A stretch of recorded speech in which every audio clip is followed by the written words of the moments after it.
기도해 주시고 또 섬겨주시고 그렇게 해주셔가지고요. 저희 아동부 성경학교가 오늘 잘 마쳤습니다. 하나님의 은혜로. 저는 항상 중고등부 전도사할 때도 그렇고 아동부를 해도 그렇고 안전이 제일 걱정이 되거든요. 어디를 바깥으로 나갈 때 안전이 제일 우선을 생각해서 항상 다치지 않고 사고 나지 않고 안전하게, 또 하나님께서 은혜 충만해 주셔서 하나님 성령의 은혜 가운데 우리가 즐겁게 수련회 성경학교를 할 수 있는 게, 그게 가장 큰 기도 제목인데요. 너무나도 안전하고 즐겁고 행복하게 잘 다녀왔습니다. 어저께 썸머 워터 팍 여기 수영장에 저는 이제 어저께 처음 가봤는데요. 3년째 하고 있대요. 근데 저희 이제 성경학교랑 기간이 딱 맞춰가지고 이제 미리 정할 수는 없었는데 딱 저희가 성경학교 한 날에 거기가 수영장이 열린 거예요. 그래가지고 가게 되었는데 물도 첫날에는 너무 깨끗하고 또 수질도 잘 이렇게 조절을 해주시더라고요. 쉬는 시간도 있고 또 잘 재밌게 놀아도 주시고 해가지고 수영장도 공짜고 재밌게 잘 놀다 왔습니다. 안전하게. 그래서 애들이 집에 안 가려고 하는 거예요. 그래가지고 애들을 막 꼬셔가지고 이제 저녁 먹으러 갔다가 이제 집으로 보내려고 차를 태웠는데 또 안 간다는 거예요. 이제 큰 애들 몇 명이 안 간다 해가지고 저희 둘째하고 상식이 쌤하고 이제 여러분들이 또 9시까지 놀고 싶어하는 애들은 또 9시까지 그렇게 놀다가 집에 갔습니다. 아이들이 부모님이 또 교회를 안 다니는 아이들도 많이 있어요. 아동부에는. 그래서 교회에서 놀고 교회에서 이렇게 자고 하는 게 너무 즐거운가 봐요. 그래서 올해는 왜 안 자냐고, 작년에는 잤는데 올해는 왜 안 자냐고 저한테 막 때려 쓰는 거예요. 이번에 이제 유년부 아이들 3명이 1학년 애들 3명이 좀 너무 어리고 2학년도 2명 있고 이래가지고 제가 이번에는 이제 안 자는 걸로 했었는데 다음에는 자는 걸로 계획을 짜겠다 아이들한테 그랬더니 6학년 아이들이 내년에 우리 중등부 가는데요. 올해 자야지 내년에 자면 우리는 못 잔다고 막 그래서 그러면 중등부 가서 또 자거라 이렇게 얘기를 했습니다. 기도해 주시고 또 섬겨 주셔서 정말 은혜 가운데 잘 마치게 되어서 감사합니다. 오늘 시편 1편 1절에서 6절은 누구나 다 아는 말씀이고 암송하는 말씀입니다. 제가 몇 년 전에 중고등부 전도사를 할 때 우리 박대선 장로님께서 이제 또 아드님이 고등부에 있다 보니까 시편을 1편을 다 외우는 친구는 한국어는 통닭 1마리 영어로 외우면 통닭 2마리 이렇게 해가지고 우리 아이들이 이제 암송을 해가지고 통닭 쿠폰을 줘가지고 통닭집에 가서 시켜 먹고 배달도 하고 이렇게 해서 저희 아들도 1마리 먹었던 기억이 나는데요. 이렇게 시편 1편은 우리가 아이들이든 어른들이든 계속적으로 읽고 암송하고 또 읽고 묵상하고 하면 좋은 말씀입니다. 시편 전체 150편 중에서 1편은 신편 전체를 여는 열쇠라고 합니다. 그러면 시편의 마지막 편은 몇 편일까요? 네, 성경 많이 읽으셔가지고 너무 잘 아시는데요. 시편의 마지막 편은 150편인데 그 150편은 시편을 닫는 자물쇠와도 같습니다. 그래서 오늘 시편 1편은 시편 전체를 보는 열쇠와도 같기 때문에 굉장히 중요한 말씀으로 우리가 암송하고 읽고 해야 될 말씀입니다. 시편 1편은 복 있는 사람으로 시작이 됩니다. 시로 하나님을 노래할 수 있는 사람은 복 있는 사람입니다. 그가 복 있는 것은 하나님께서 그를 아시고 그가 하나님을 알기 때문입니다. 하나님을 알지 못하는 사람은 하나님을 향해서 하나님과 함께 노래할 수 없습니다. 그리고 시편 150편에는 할렐루야라는 단어가 반복해서 나오는데 그 뜻은 다 아시죠? 할렐루야 무슨 뜻이에요? 하나님을 찬양하라, 다 아시는데요. 하나님을 찬양하라는 뜻입니다. 그래서 시편 150편의 별명이 창조주에게 드리는 찬송입니다. 시편의 내용은 다양하지만 한 가지의 공통점이 있는데 그것은 모두 하나님께 드리는 노래라는 것입니다. 즉 우리는 삶으로 하나님을 찬양하는 존재임을 강조하는 것입니다. 오늘 본문 1절에서 3절은 복 있는 사람에 대해서 잘 설명하고 있습니다. 복 있는 사람이 행하지 않는 3가지를 1절이 이렇게 증거하고 있습니다. 1절을 다 같이 읽어볼까요? 제가 잘못했는데요. 시편 1편 1절입니다. 시작. 복 있는 사람은 악인들의 꾀를 따르지 아니하며 죄인들의 길에 서지 아니하며 오만한 자들의 자리에 앉지 아니하고. 아멘. 복 있는 사람이 행하지 않는 세 가지. 첫째, 복 있는 사람은 악인들의 꾀를 따르지 않습니다. 악인들의 꾀. 악인은 윤리적으로 질이 낮은 사람이라기보다는 하나님 말씀 대신 자기 속에 있는 욕망, 악함을 최고의 가치관으로 여기면서 사는 사람들이라고 할 수 있습니다. 사람들의 행동은 그 속에 있는 것이 나와서 표현되는 것이 대부분입니다. 그래서 악한 사람들은 자기 속에 있는 탐욕, 그리고 움켜쥐고 싶은 욕심으로 인해서 다른 사람들을 해치면서까지 또 다른 사람의 이익과 권리를 침해합니다. 그래서 악인들의 마음속에는 하나님께서 머무르실 공간이 없습니다. 악인들은 그러한 존재이기에 그들의 꾀, 충고, 조언, 상담은 언제나 세속적이고 물질지향적이고 이기적일 수밖에 없습니다. 그들 마음 속에 있는 것은 그러한 것들이 가득 차 있기 때문입니다. 둘째로, 복 있는 사람은 죄인들의 길에 서지 않습니다. 죄인은 인생의 목적, 종착점을 바르지 않게 정한 사람들입니다. 죄인들의 종착점이 바르지 않기 때문에 그의 인생 전체가 굽을 수밖에 없습니다. 어린 시절에 운동장에 선을 긋고 놀이를 할 때 선을 바르게 긋기 위해서는 멀리 움직이지 않는 지점을 바라보고 그어야지 선을 똑바르게 그을 수 있잖아요. 가까이 있는 땅을 보고 선을 그으면 어떻게 돼요? 삐뚤삐뚤해서 바르게 그을 수 없습니다. 만약에 선을 바르게 긋겠다고 마음 먹고서 땅을 보고 이렇게 숙이고 긋는다면 선 전체가 휘어져서 제대로 된 선을 그을 수가 없습니다. 왜냐하면 땅은 움직이는 목표점이기 때문입니다. 죄인들은 목표를 바르게 정하지 못했기 때문에 그들의 길은 복 있는 사람이 될 수가 없습니다. 셋째로, 복 있는 사람이 하지 않아야 될 것. 복 있는 사람은 오만한 자들의 자리에 앉지 않습니다. 오만한 자는 악한 말로 하나님을 조롱하는 사람들입니다. 즉 하나님의 존재와 하나님의 행하심에 대해서 조롱하고 멸시하고 부인하는 그런 사람들을 말합니다. 그리고 자리에 앉는다는 것은 잠시 머무르는 것이 아니고 거기에 터를 잡고 아예 사는 것을 말합니다. 복 있는 사람은 하나님을 조롱하는 사람들과 함께 동거할 수가 없습니다. 그리스도인들은 그렇지 않은 사람들과 다른 삶을 사는 그런 존재들입니다. 그 다름이 처음에는 부정적인 것을 하지 않는 것으로 나타납니다. 오만한 자, 레침이라는 것은 비웃다라는 루츠에서 온 말로서 신앙을 비웃고 거만하고 부패한 자들을 의미합니다.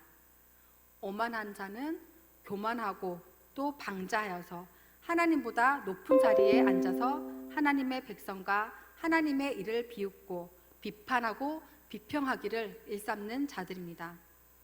오만한 자는 다른 사람들이 교회 지도자, 교회와 타인에 대해서 비판하고 평가하고 폄하할 때 그 자리에 그들과 함께 말을 섞는 자를 뜻합니다. 인간의 마음에 악한 죄성이 있기 때문에 그 자리에 함께 앉아서 남의 허물이나 약점을 들추어내면서 노닥거리는 것은 바로 자신이 오만한 자의 자리에 앉아 있다는 것을 잊고 있기 때문입니다. 스펄전 목사님이 설교가라서 유명한 분인데요, 이런 말을 하셨습니다.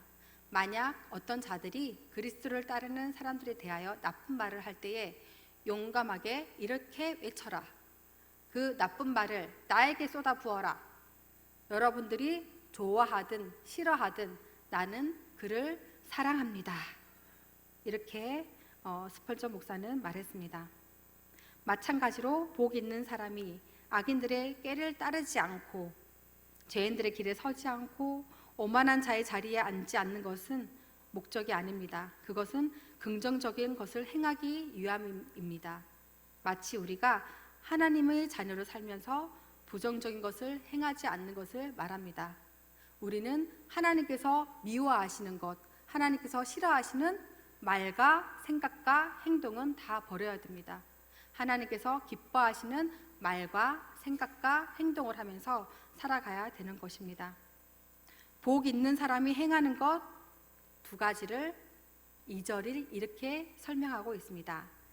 한번 다 같이 시편 1편 2절을 다 같이 읽어볼게요. 시작. 오직 여호와의 율법을 즐거워하여 그의 율법을 주야로 묵상하는 도다. 아멘. 복 있는 사람이 행해야 될 두 가지는, 첫째, 복 있는 사람은 오직 여호와의 율법을 즐거워합니다. 하나님의 말씀을 즐거워합니다. 하나님의 말씀을 기뻐합니다. 여호와의 율법은 성경 말씀 전체를 뜻하는 말입니다. 내가 좋아하는 말씀만 한 구절만, 두 구절만, 그것만 즐거워하는 것이 아니고 내가 힘든 말씀, 내가 어려운 말씀도 기뻐하고 즐거워해야 되는 것입니다. 요번에 저희 아동부 성경학교 주제가 용서받고 사랑하고 그거였어요. 근데 너무나도 힘든 주제였어요. 저도 용서받았지만, 하나님 십자가의 보혈로 이미 용서를 받았지만 사랑할 수 없는, 용서할 수 없는 많은 마음들이 있었기 때문이에요. 그래서 하나님께 제가 제 자신이 먼저 용서받은 자로서 또 사랑할 수 있게 해달라고. 가르치는 자는 더 어려운 것 같습니다. 왜냐하면 내가 먼저 용서해야 되고 내가 먼저 사랑해야 되기 때문이에요. 아이들은 저를 보면서 저 전도사님이 정말 사랑하는 사람인가, 용서하는 분인가 보고 배우잖아요. 그래서 참 어려움이 있는데요. 그래서 하나님 말씀을 내가 먼저, 말씀대로 내가 먼저 용서 받은 대로 용서하는 사람이 되고 싶고 사랑하는 사람이 되고 싶습니다. 오늘 아침에 설교도 10,000달란트 탕감 받은 그 종에 대해서 설교를 했었는데요. 우리는 그 10,000달란트가 20년치 일하는 싹시예요. 20년치. 하나님께서는 우리에게 100년도 더 일할 싹을 탕감해 주셨는데, 우리에게 많은 용서를 해주셨는데 우리는 너무 조그만 일에 토라지고 섭섭해하고 힘들어하고 울고 힘을 잃을 때가 너무 많은 것 같습니다. 하나님께서는 나에게 예수님의 전부를 주시면서, 하나님 전부를 주시면서 용서해 주셨는데 그 사랑을 잊지 않고 살아가는 우리 모두가 되길 바라겠습니다. 그래서 복 있는 사람으로 여호와의 율법 전체를 즐거워하는 우리 모두가 되길 바라겠습니다. 전체의 말씀을 규칙적으로 대하다 보면 어느 순간에 내가 예상하지 못했던 말씀을 통해서 내 가치관을 바꾸고 내 인생을 바꾸어 가십니다. 우리가 하나님 말씀대로 살 때 우리의 선입견, 우리의 편견, 우리가 사람 중심으로 대하는 그 모든 것들이 변화돼서 하나님의 말씀의 눈으로 바뀌어서 하나님 말씀으로 살아가고 하나님 말씀으로 생각하고 하나님 말씀으로 사람들을 바라보는 우리의 시선이 되기를 바라겠습니다. 둘째, 복 있는 사람은 여호와의 율법을 주야로 묵상합니다. 복 있는 사람은 그의 율법을, 하나님의 율법을, 말씀을 아침 저녁으로 묵상합니다. 묵상한다는 것은 어떤 것일까요? 묵상한다는 것은 아침 저녁으로 작은 소리로 읊조리는 거예요. 우리가 이렇게 성경 말씀을 복 있는 사람은 악인들의 꾀를 따르지 아니하며 죄인들의 길에 서지 아니하며 오만한 자들의 자리에 앉지 아니하고 이렇게 읊조리다 보면 어떻게 돼요? 내가 입술로 하나님 말씀을 고백하게 되고 또 내 귀로 듣게 되는 거예요. 그래서 하나님 말씀을 이렇게 주야로 묵상한다, 주야로 읊조리다 보면은 그 말씀대로 사는 그리스도인이 되는 것입니다. 요즘은 교회가 교회답지 못하다, 그리스도인이 그리스도인답지 못하다고 욕을 먹을 때가 많이 있습니다.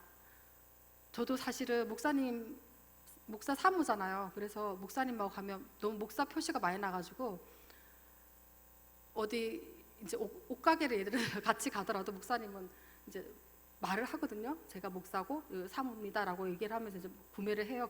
그럴 때 좀 싫을 때가 있었어요. 저는 예전에 이제 좀 어릴 때 30대, 40대 초반 이럴 때는 왜 굳이 말을 해야 될까? 저렇게 왜 굳이 목사라고 사모라고 말을 하고 옷을 사야 될까? 그냥 조용하게 그냥 옷 사러 왔습니다라고 해서 옷을 구입하면 될 텐데 좀 그게 마음에 안 든 부분도 있었는데 지금 와서 생각하니까 아, 나를 표현하는 것이 믿음이구나라는 생각이 들었어요.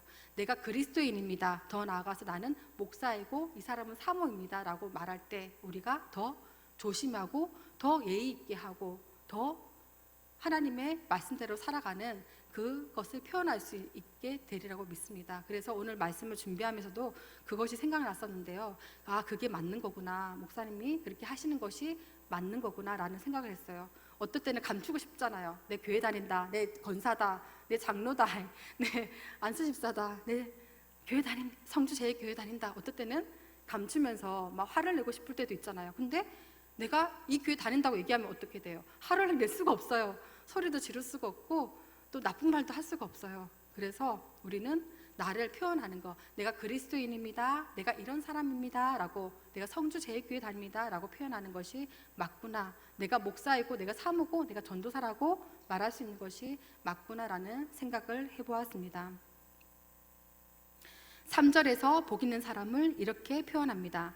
그는 시냇가에 심은 나무가 철을 따라 열매를 맺으며 그 잎사귀가 마르지 아니함 같으니 그가 하는 모든 일이 다 형통하리로다. 아멘. 다 같이 한번 읽어볼까요? 시편 1편 3절 시작.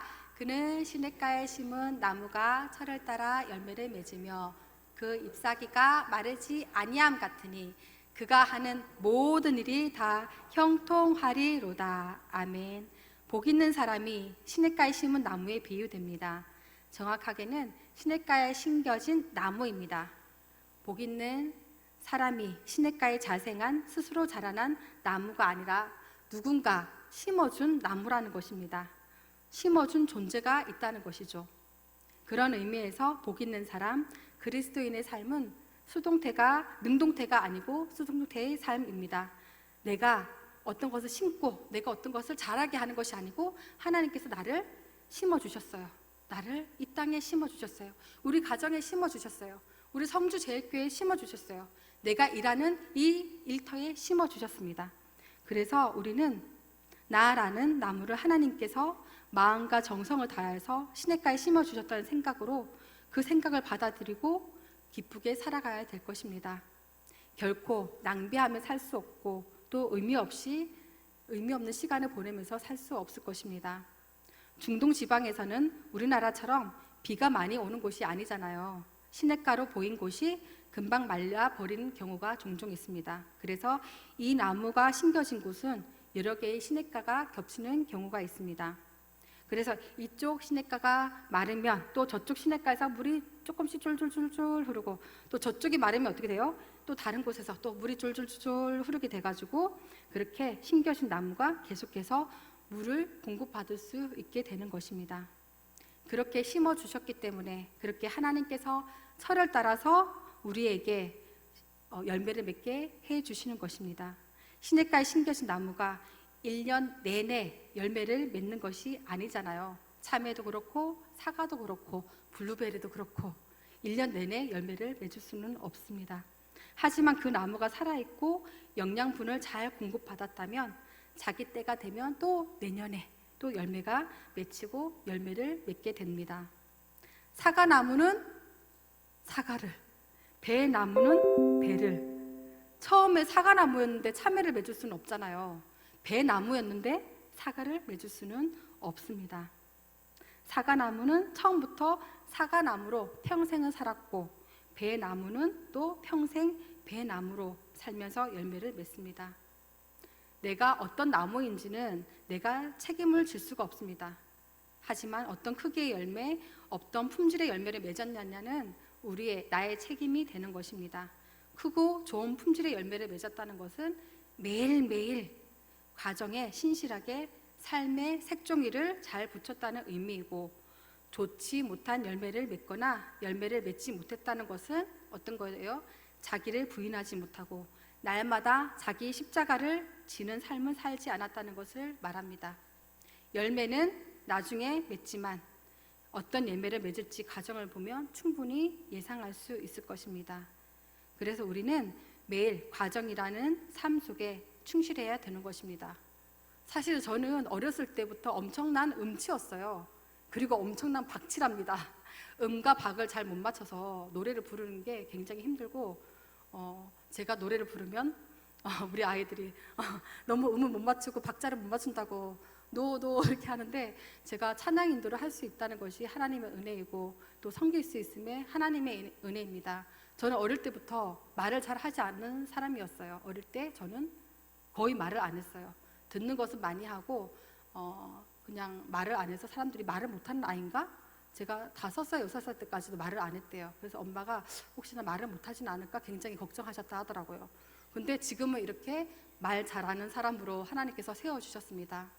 저는 무능하지만, 저는 음치이고 박치이지만 하나님께서 하나님의 은혜로 열매 맺게 해주시고 앞으로도 또 어떻게 더 열매를 맺게 해주실지 하나님의 은혜에 감사할 뿐입니다. 함께 기도하시겠습니다.